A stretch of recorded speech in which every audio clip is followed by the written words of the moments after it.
Now, obviously, selling real estate over the past 2 years has been brutal. You've got agents leaving the business left and right.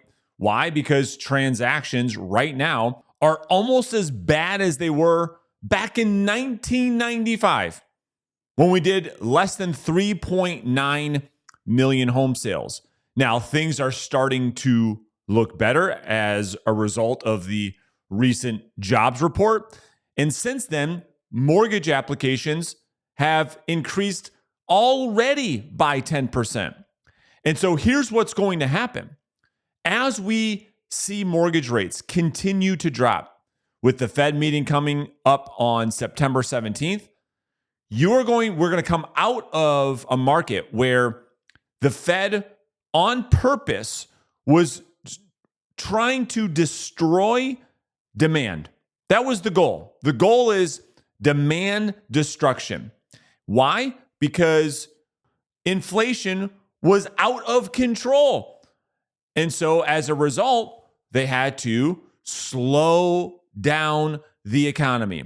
Well, now they've done that. Now they've destroyed demand. As a result, if you've been selling real estate and you haven't been living under a rock, it's been pretty difficult. So much so that 71% of agents last year didn't sell a single house. So the whole idea around a recession as it relates to the real estate agent career path, that is what I'm referring to specifically in this video, is finally starting to turn the corner. We've weathered the storm, and this is what I've been talking to agents that I coach about for the last 18 months. It's like, if you can weather the storm, and to be fair, some agents are having their best years ever, but generally speaking, most agents are struggling right now. There's no buyers for their listings. And so now that you've weathered that storm, things are going to start to look really, really, really good. Specifically for those agents who have been really focused on building their pipeline of sellers primarily. Because once you're able to unleash your listing inventory and people get off the sideline, listen, buyer demand is going to tick up like crazy. As soon as, I'm telling you, as soon as interest rates settle in under 6.25%, and they can start to have lenders give them a 30-year fixed with a 5 in front of it, things are going to go crazy again. And so the name of the game right now is to stack listings. And if it's not active listings, it's to stack your database of high quality seller leads. Well, how? Well, I just dropped a brand new training. There's a link to that in the description where I show you exactly A, what lead sources to go after, B, where to find those lead sources, C, how to work those lead sources such that you're able to generate a minimum of 20 seller leads every single month. That training is 100% free. There's a link to that in the description. Now, as a result of mortgage rates hitting their lowest point in 2025, here's exactly what I'd be doing right now. Number one, I'd grab my lender partner and I'd be doing a webinar as fast as possible while this news is still fresh before every single one of your competitors and every single news outlet gets to your past clients, your centers of influence, and your database before you do. Grab your lender partner and do a live webinar. Now, you can keep this really, really simple. It could be a YouTube live. It could be an Instagram live. It could be a Facebook live. But you've got to grab your lender and we have to get on camera. Yep, you've got to get behind the camera and hit record. You can't be a wuss. You got to do it. You got to show up as a leader. You got to show up to position yourself as an expert instead of just talking about why don't people look at me as an expert? That's because you haven't positioned yourself as such. Again, grab your lender, do a webinar. On that webinar, you're going to talk about two things primarily. One, you're going to talk about why interest rates are starting to finally fall as a result of unemployment and the jobs reports, et cetera, et cetera. And because of that, there are opportunities for people to restructure their current mortgage debt, which for most people is their largest debt. And you'll talk about the ways that they can restructure the loan. And you can break some of the myths around refinancing their mortgage, like one of the biggest ones. And I'm shocked at how many realtors don't even know this, that the big concern for people when they go to refinance their mortgage, it's like, yeah, I know I could probably save a couple $100 a month and get a lower interest. And I get it. I can lower I can cut all this interest off the life of the loan, but I just don't want to reset my mortgage. I don't want to go from, I paid 4 years down on this loan. I don't want to go reset and bring my loan back to 30 years. You don't have to. See, this is one of the things you can talk about on the webinar. The fact that you can restructure the mortgage without increasing their term. This is just one of many, many things that you're going to cover on the webinar. The second part of the webinar, the main part of the webinar, which is going to help you and your lender partner, is talking about the new opportunity when it comes to purchasing a home. And those opportunities, of course, is we're going to use the greatest strategy when it comes to influence, which is comparison. So we're going to take what the old interest rates look like in terms of purchasing power and monthly payment, and you have to show this side by side on the webinar so people can visually see what things look like as a result of lower interest rates. Mainly, their purchasing power, the amount of home they're now able to purchase, and or their new monthly payment. And so comparison is really, it's a real thing. I tell this funny joke to agents all the time, and it's just a joke. Don't get angry. But it's like, there's studies around this. It's like ugly people hang out with people that are a little uglier than they are. Why? It makes them look better, right? This is comparison at its best. Now, so that's what you want to do. You want to take the ugly, old, high interest rates and what we've been dealing with for the last year and a half, and then show them the pretty new lady, which is the new interest rates, and show them those opportunities. That's the first thing I would do.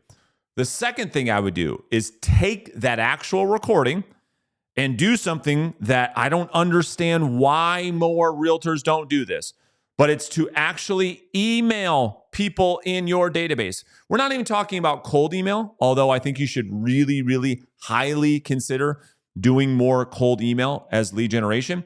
I'm talking about putting together a really well-written email with a link to your webinar that is of high value. Again, positioning you as an expert. It's giving you opportunity to get in front of your entire database with amazing leverage versus, doing things one at a time. It allows you to sell one to many.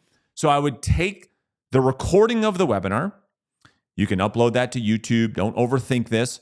Get a link to that video, put that into the email, and email that out to your entire database. The next thing I would do is I'd be writing some type of direct mail piece. I'd be communicating what's going on right now with interest rates, with the housing market, the new opportunities that are here that are going to come here in the near future. Again, you're setting yourself up to have this exponential growth in your business if you're willing to communicate this. If you're willing to take what has already happened, you're willing to take the news and distribute the information to an audience. If you're not scared, if you're not a wuss, and you're able to communicate that, then you can reach your audience in a way that most of your competitors aren't willing or able to do. And then the next thing I'd be doing is I'd be increasing the number of open houses I'm doing right now. No, not just to get buyer leads, but specifically for two reasons. Number one is to meet people in the communities, in the neighborhoods in which I want to get more listings, and I'm using the open house to build a future seller pipeline with inside of that neighborhood. And so in my invites and in my phone invites and in my door knocking invites, I'm going to be talking about the fact of like what's going on in the market. I'm going to be talking about it more at the open house. And so when I have the open house, I treat these sort of like a live seminar. And so when everyone's there, I can speak to everybody at once to give them a quick update. And again, I'm positioning myself as the expert. How many of you have ever structured your open house in such a way that it was like a live seminar? That the reason they were coming to the open house, yes, is to look at the home, but also it was an educational event. How many times have you done that? Use the comment section beneath this video. Tell me how many times you've done that. And if you haven't, believe me, it's a great idea. All right, so that's number one. Number two, the reason why we do open houses, of course, is it's to sell the home. Of course, it's to build some proof of concept, some brand recognition, to get leads. All of those things are true. But what I think people don't do enough of at open houses is utilize this opportunity to build your off-market listings. Meet buyers, figure out what it is that they want, and then do something that no other agent is able to do, which is take that buyer and their wish list and then go prospect on their behalf to bring them off-market listing opportunities. You see, the greatest value that realtors can bring to the consumer base is something that the consumers can't do by themselves. You see, you all know this, but before Zillow and Realtor.com and all these portals, the consumer didn't have all these listings at their fingertips. So they'd go have to hire John, the old realtor, and he'd pull up this little book of MLS thing and show them all the listings that were available or drive around, right? Those days are obviously long gone. And so there's high value in bringing listing inventory to the marketplace that the consumer is unaware of.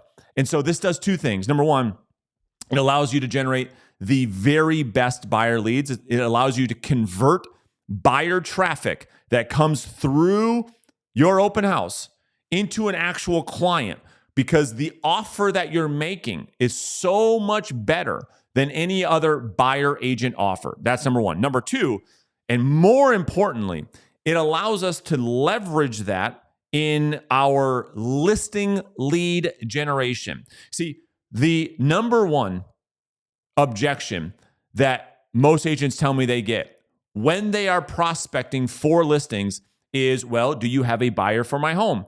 Well, just imagine for a second, rather than prospecting on the behalf of getting a listing, imagine prospecting on the behalf of John and Nancy Smith, who is looking for a 4-bedroom, 3.5 bath home in X area for X price.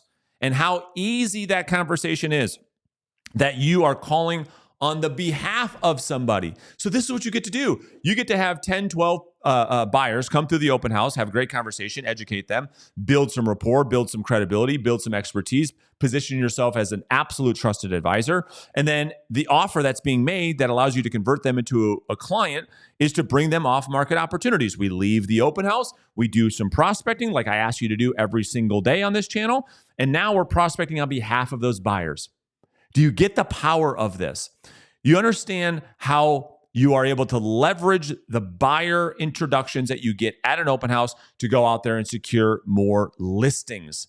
And so let me introduce you to an agent who is doing this at a very, very high level, who's using open houses to get more listings. Watch this video so you can see exactly how it works.